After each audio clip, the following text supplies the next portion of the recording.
दोस्तों, मेरा नाम परमजीत और आपका इस चैनल पे स्वागत करता हूं।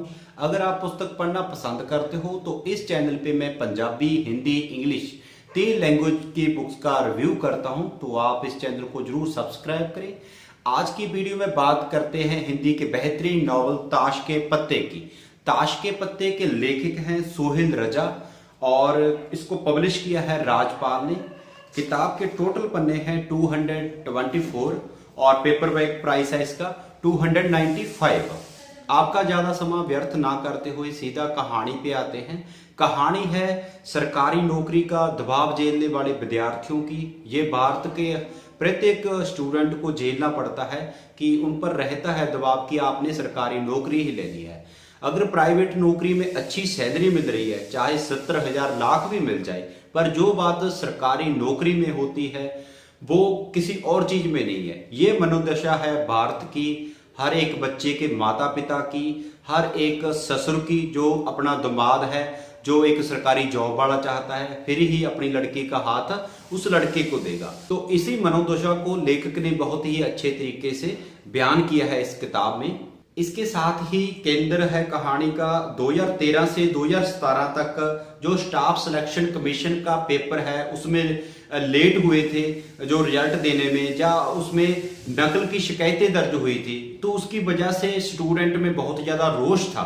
लेखक खुद भी 2013 और 14 में ये परीक्षा दे चुके हैं। तो जो लेखक का उन परीक्षा देने के बाद अनुभव था, जो उन स्टूडेंटों का ऑब्जर्व किया लेखक ने, उनकी मनोदशा, तो उनको लेखक ने इस अपनी कहानी में बहुत अच्छे से परोया है। लेखक ने कल्पना का भी सहारा लिया है और यथार्थ तो लेखक ने खुद अपने सीने पे हटाया है।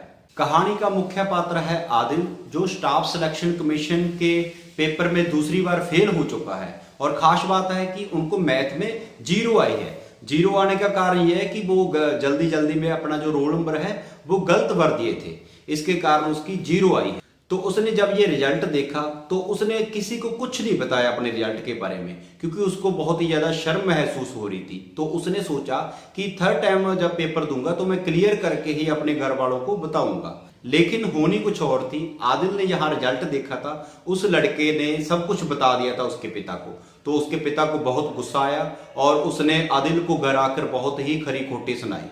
इस वजह से आदिल बहुत परेशान हुआ और रात में एक खत लिखा अपनी मम्मी के नाम पे कि मैं घर छोड़कर जा रहा हूं, जब मुझे सरकारी नौकरी मिलेगी मैं तभी इस घर में आऊंगा। तो इस वजह से वो घर छोड़कर दिल्ली चला जाता है। दिल्ली उसका दोस्त मयंक होता है जो उसका पूरा केयर करता है, उसको रूम में रहने को रखता है, क्योंकि उसके पास, आदिल के पास पैसे तो नहीं होते हैं। फिर उसके बाद आदिल वहां पे मैथ उनका बहुत ही ज्यादा स्ट्रांग होता है और वो डेमो देता है। मुखर्जी नगर में रह रहे होते हैं। तो मुखर्जी नगर में आपको पता ही है, आपने +2 फेल किताब भी पढ़ी होगी तो आपको ऊपर लिंक भी दिखाई दे रहा होगा। अगर आपने वो नहीं वीडियो देखी या नहीं किताब पढ़ी तो आप इस वीडियो को जरूर देखें, रिव्यू को जरूर देखें, तो वो भी बहुत ज्यादा किताब मस्ट रीडेबल किताब है। इसके साथ ही दोबारा कहानी पे आते हैं। तो आदिल वहां पे टीचिंग करने लगता है और वहां पे ही एक लड़की होती है समीरा। समीरा को वो पहले मिल चुका होता है एक धरने पे, जब प्रोटेस्ट करते हैं कि रिजल्ट बहुत ही ज्यादा लेट आ रहा है और कुछ नकल के कारण रिजल्ट को रोक दिया गया है। तो विद्यार्थी पूरा अनशन करते हैं जंतर मंत्र पे। तो वहां पे ही समीरा को देखता है और पहली ही नजर का प्यार हो जाता है।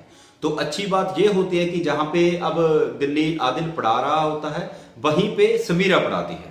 तो इस तरह ही कहानी आगे चलती रहती है। कहानी में आगे बहुत ज्यादा ट्विस्ट आते हैं, जैसे कि कुछ स्टूडेंट आत्महत्या कर लेते हैं क्योंकि रिजल्ट में बहुत ज्यादा देरी हो रही है। उनको पता नहीं होता कि कब नेक्स्ट पेपर का नोटिफिकेशन आएगा और कब ये रिजल्ट आएगा, पेपर होगा या नहीं होगा।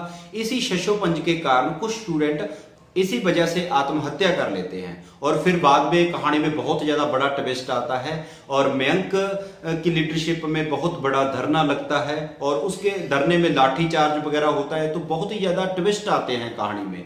किताब की खास बात यह है कि इसके जो 3 मुख्य पात्र हैं, आदिल, समीरा और मयंक, ये तीनों ही पात्र आपको बहुत ही ज्यादा पॉजिटिविटी देते हैं। किताब की भाषा शैली की बात करें तो बहुत ही ज्यादा सरल भाषा लेखक ने प्रयोग की है, जो आपको दिक्कत नहीं देती और आसान है पढ़ने में, रोचक है। रेटिंग की बात करें तो इस किताब को मैं 5 में से 4 की रेटिंग दूंगा। कुछ रेटिंग थोड़ी ज़्यादा देना चाहता था, पर इसका जो फर्स्ट हाफ है, जो पहले 30-40 पेज हैं, जो पहले अनशन या धरना होता है वहाँ का सीन है, तो वो मुझे लगा कि थोड़ा वहाँ पे कहानी स्लो है और उसमें हो सकता था अच्छी एडिटिंग हो सकती थी। कुछ पेज हैं जो कम हो सकते थे।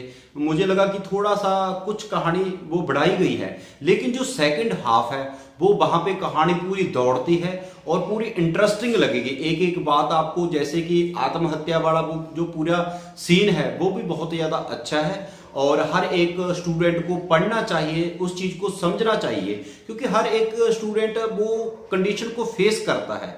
तो ऐसी अगर आप किताबें पढ़ोगे तो जब आपके मुश्किल आएगी या आपके दोस्त पे वैसी मुश्किल आएगी तो आपको बहुत ही ज्यादा आसानी होगी उस चीज से निकलने के लिए। लेकिन 5 में से 4 की रेटिंग का अर्थ है कि ये किताब बहुत ज्यादा अच्छी है। खास तौर पे अगर आप स्टूडेंट हो, टीचर हो या आप शिक्षा से जुड़े हुए हो, चाहे आप पेरेंट्स भी हो, क्योंकि अगर आपके बच्चे पढ़ते हैं तो आपको पता होना चाहिए कि बच्चों को आज के टाइम में जो एजुकेशन के जरिए कौन सी ज्यादा दिक्कतें आ रही हैं। तो मुझे लगता है कि ये किताब सभी को पढ़नी चाहिए। तो मुझे किताब बहुत ज्यादा अच्छी लगी, तो मैं लेखक को बधाई देता हूं इतनी अच्छी कलम के लिए, इतनी अच्छा रचना देने के लिए। अब आपके साथ में इस किताब से एक पैरा शेयर करता हूं तो आपको भी बहुत ज्यादा अच्छा लगेगा। किताब का नाम भी उस पैरे के ऊपर ही है, तो आपको ये चीज बहुत ज्यादा अच्छी लगेगी।